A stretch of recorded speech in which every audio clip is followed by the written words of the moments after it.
Hello students, मैं सुमन सिंह आज आप लोगों का फिर से एक बार हिंदी डीएसएस ऑनलाइन क्लासेस में स्वागत करती हूँ। बच्चों, इसके पहले हम लोगों ने वाक्य पढ़ा था और आज हम लोग हिंदी व्याकरण का पाठ 14 विराम चिन्ह पढ़ेंगे। विराम चिन्ह बच्चों, सबसे पहले मैं आप लोगों को बता दूं कि विराम चिन्ह होते क्या है। इसको आप लोगों ने हिंदी में नाम पहली बार हो सकता है सुना, विराम चिन्ह, बट इंग्लिश में आप पंक्चुएशन पढ़े होंगे, तो वही है ये विराम चिन्ह। बच्चों, विराम चिन्ह का प्रयोग हम क्यों करते हैं, किस लिए करते हैं, सबसे पहले मैं आपको बता दूं। विराम का मतलब क्या होता है? विराम का मतलब होता है रुकना। इट मीन्स कि आपको विश्राम करना।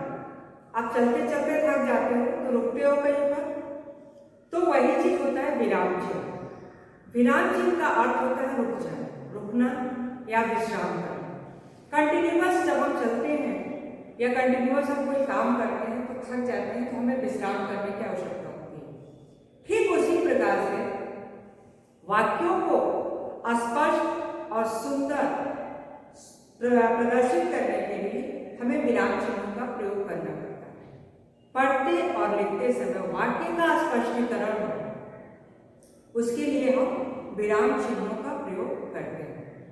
यानी कि अगर आप लाइन बाई लाइन लगातार पढ़ते जाएंगे तो उससे आपका भाव या आपका स्पष्टीकरण नहीं होगा वाक्य का। विराम चिन्हों के द्वारा हम जब बीच बीच में पढ़ते हुए रुकते हैं, उन चिन्हों का प्रयोग करते हैं, तो वाक्य बिल्कुल स्पष्ट और क्लियर होता है और उससे हमें समझ में आता है कि इसमें क्या बताया जा रहा है, क्या लिखा गया है। ठीक है, इतना तो समझ में आ गया आपको। मैं फिर से एक बार बता रही हूँ कि विराम का अर्थ होता है रुकना या विश्राम करना। यानी कि वाक्यों को स्पष्ट पढ़ने या लिखने के लिए विराम चिन्हों का प्रयोग करते हैं। ठीक है, तो चलिए आज मैं बताती हूँ आप लोगों को विराम चिन्ह। ठीक है, विराम चिन्ह क्या होता है? पढ़ते व लिखते समय वाक्यों में विराम देने के लिए, यानी कि रुकने लगाए गए चिन्हों को क्या करते हैं? विराम चिन्ह करते हैं। अब देखिए, विराम चिन्ह का कई तरह से होता है। विराम चिन्ह कितने प्रकार के होते हैं? निम्नलिखित प्रकार के होते हैं, 8, 10, 12 प्रकार के होते हैं। आपके स्टैंडर्ड के अनुसार, आपकी क्लास के अनुसार मैं आपको बताऊंगी कि कितने प्रकार के विराम चिन्ह होते हैं। अब आप यहाँ पर मैं आपको दिखा रही हूँ, यहाँ पर देखिए विराम चिन्ह, ये अल्प विराम सेम यहाँ पर सेंटेंस लिखा है, लेकिन यहाँ पर आप देखेंगे कि यहाँ पर जो विराम चिन्ह मैंने 2 जगह लगाया है, यानी कि अल्प विराम यहाँ पर लगा है और इसमें यहाँ पर लगा है। राइट, अब इससे देखिए कि वाक्य का अर्थ 2 प्रकार से हो जाता है। ठीक है, जैसे पढ़ो मत खेलो, हमने पढ़ो के बाद क्या लगाया? अल्प विराम का चिन्ह लगाया और मैं वहां पर थोड़ी देर के लिए रुक रही हूं। पढ़ो मत खेलो, इसका मतलब ये हो गया कि पढ़ो के बाद मैं रुक गई, यानी कि मैं निर्देश दे रही हूं कि तुम पढ़ो, खेलो मत। इस वाक्य का अर्थ क्लियर हो गया। यहां पर देखिए, मैंने पढ़ो मत के बाद अल्प विराम लगाया। यहां पर पढ़ो मत के बाद मैंने अल्प विराम लगाया। पढ़ो मत खेलो, यहां पर वही वाक्य लेकिन अर्थ 2 प्रकार से।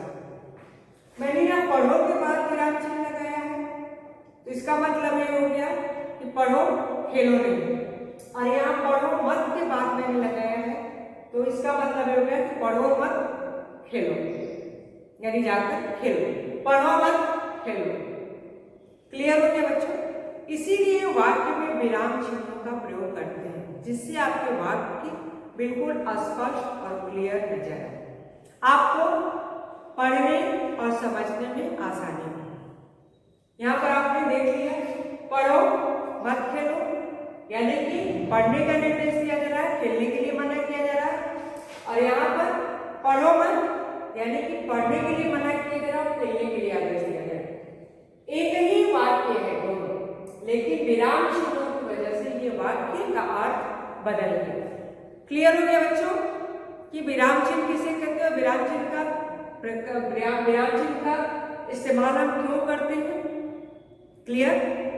अब आते हैं हम विराम चिन्ह के प्रकार। विराम चिन्ह कितने प्रकार के होते हैं? विराम चिन्ह निम्नलिखित प्रकार के होते हैं, मैं आप लोगों को बताऊंगी 1 by 1 स्टेप करके।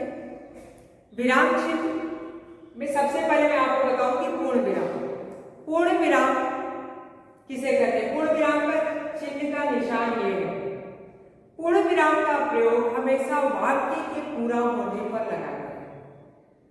जैसे वह खा रहा है, वह खेल रहा है, तो कोई भी वाक्य जब पूरा होता है उसके बाद में विराम चिन्ह लगाते हैं कि पूर्ण विराम कहलाता है।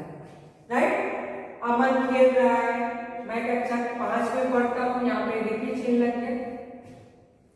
मैं जा रहा हूँ, मैं सो रहा हूँ, यानी कि एक सेंटेंस, एक वाक्य पूरा होने के बाद हम इस पूर्ण विराम को लगाते हैं। तो पूर्ण विराम का क्या अर्थ हुआ बच्चों? पूर्ण विराम का अर्थ होता है कि कोई भी वाक्य के पूरा होने पर पूर्ण विराम का प्रयोग करते हैं, यानी कि उस वाक्य में हमको बीच में कहीं रुकना नहीं है। क्लियर। सेकेंड आता है अल्प विराम। अल्प विराम का चिन्ह होता है कॉमा जिसको बोलते हैं आप, ठीक है, और ये होता है फुल स्टॉप। अल्प विराम जब अपनी बात कहने के लिए हमें थोड़ी देर ठहरना हो तो वहां अल्प विराम का प्रयोग करते हैं। अब जैसे यहाँ पर वाक्य मैंने बताया, मैं कक्षा 5 में पढ़ता हूँ, इसमें हम कहीं रुके नहीं, यहाँ पर सीधे हमने पूर्ण विराम लगाया। लेकिन एक वाक्य में अगर हमें कहीं बीच में रुकना पड़े, वाक्य के पूरा होने से पहले अगर हम बीच में रुकते हैं तो वहां पर अल्प विराम का प्रयोग करते हैं, और वो थोड़ी देर के लिए रुकते हैं। ठीक है। जैसे यहाँ पर देखिए एक सेंटेंस है, रामू मेहनती है परंतु बेईमान है। अगर मैं ऐसे पढ़ती हूँ तो ये आपको समझ में नहीं आएगा, लेकिन वही अगर मैं आपको बताऊं कि रामू मेहनती है परंतु बेईमान है, मैं यहाँ पर बीच में रुकी, यहाँ पर देखिए रामू मेहनती है परंतु बेईमान है, और मेहनती तो है लेकिन बेईमान नहीं। तो यहाँ पर हम क्या किए, थोड़ी देर के लिए मैं यहाँ पर रुकी, और रुकने से क्या हुआ कि वाक्य को, एक वाक्य पूरा होने के बीच में मैं रुकी, जिससे ये वाक्य दो वाक्य के रूप में आ गया और वो वाक्य स्पष्ट हो रहा है। हाँ मैंने खाना खा लिया।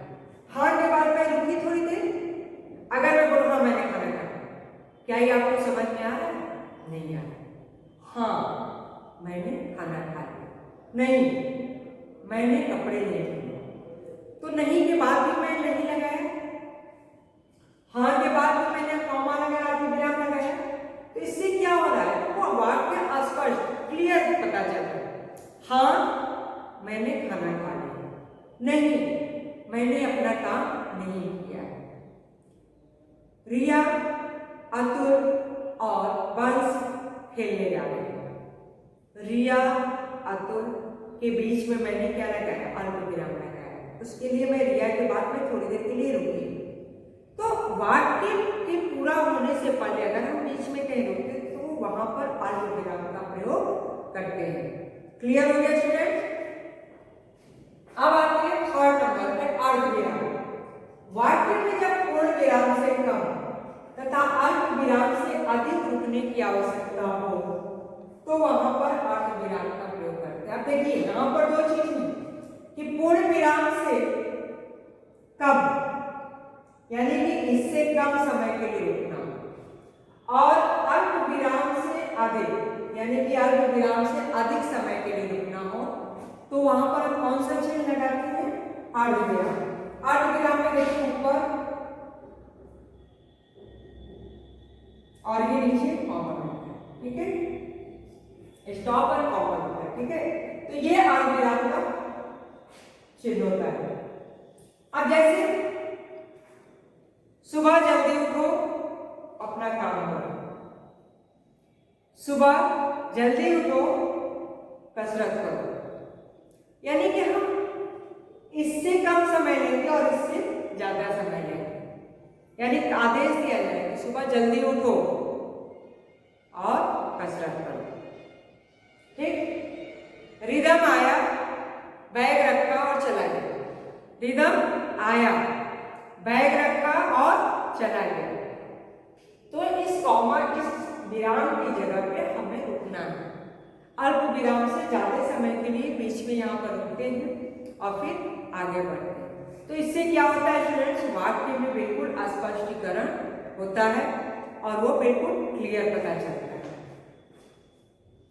4 नंबर है प्रश्नवाचक चिन्ह।